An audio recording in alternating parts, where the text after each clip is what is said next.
Et d'abord, comme tous les vendredis sur Europe 1, Catherine Ney est avec nous. Bonjour Catherine. Bonjour Dimitri, bonjour à tous. Hier, c'était le premier déplacement conjoint du président Macron avec sa nouvelle ministre de la Culture. C'est à Clichy-sous-Bois, aux ateliers Médicis. Vous décryptez cette sortie pour nous ce matin. Oui, d'abord les ateliers Médicis, l'idée en a germé, vous savez, après les émeutes de Montfermeil en 2005, qui est la ville d'à côté.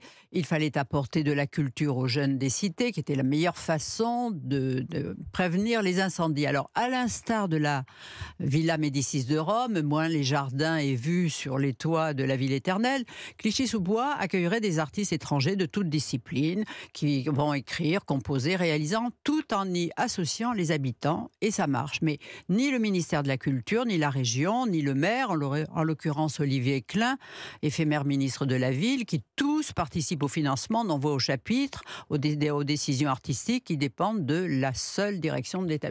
Alors pourquoi ce déplacement là-bas précisément hier ? Eh bien parce que c'était la traduction in vivo de la conférence de presse présidentielle, l'émancipation sociale par la culture partout sur le territoire, que personne ne dise plus « ça n'est pas fait pour moi ». Et être accompagné de Rachida Dati, cadeau, il a pu mesurer sa popularité.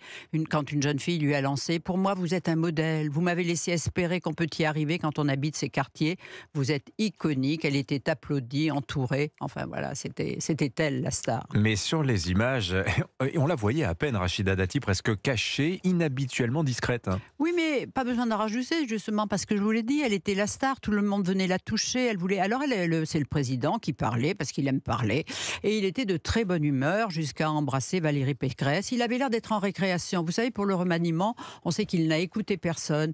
Gabriel Attal, Rachida Dati, il a eu le courage, rendez-vous compte, de nommer des personnalités populaires. Alors, évidemment, ça change. Et puis là, il y avait de bonnes choses à annoncer. Clichy sera désenclavé avec la nouvelle gare du métro, que c'est pour dans quelques mois. Les ateliers Médicis s'installeront dans 5000 m². Il veut mettre le paquet sur la culture et à ses yeux, c'est aujourd'hui l'un des ministères les plus politiques et il ne doute pas que Rachida soit la personne qu'il fallait. Enfin, entre eux, politiquement, il y a eu un deal. Il l'a adoubé pour la mairie de Paris. Enfin, lorsque la proposition lui a été faite, vous savez, ça s'est fait dans la journée, en quelques heures, ils n'ont pas parlé de Paris. Ça, les deux le disent. Mais le deal est implicite. Le président le sait bien. L'ambition de Rachida Dati, c'est pas d'être président de la République, c'est d'être maire de Paris. Déjà, lors des dernières municipales, il lui avait dit qu'il serait favorable à un accord de deuxième tour avec la candidate Renaissance, en l'occurrence Agnès Buzyn. Mais c'est elle qui n'a pas voulu. Et qui n'a pas voulu, il n'a pas pu lui imposer. Et Rachida Dati l'a suspecté de manquer de parole et dans tous les cas de ne pas avoir su faire acte d'autorité. Mais il sait aussi qu'en la nommant à la culture, sa mission n'excédera pas 2 ans, puisque les municipales, c'est en 2026. Alors en attendant, elle est exclue des Républicains, Rachida Dati. Eric Ciotti annonce qu'il y aura un candidat LR à Paris. Oui, bon, il faudra le trouver parce que enfin, la maire du 7e est quand même la plus populaire des maires LR et la plus connue. Et puis au conseil municipal où elle présidait un groupe, elle était bien la seule à pouvoir secouer Anne Hidalgo. Gros succès sur les réseaux sociaux. Rachida Dati a ce don particulier d'être à l'aise partout, dans tous les milieux. Et quand elle veut quelque chose, elle l'a. Au moment du Covid, vous savez, elle se débrouillait pour avoir des vaccins. On venait du tout Paris pour venir dans le 7e. Et le soir, les vaccins qui n'avaient pas utilisés, eh bien, on allait en faire profiter les bonnes sœurs ou des gens âgés.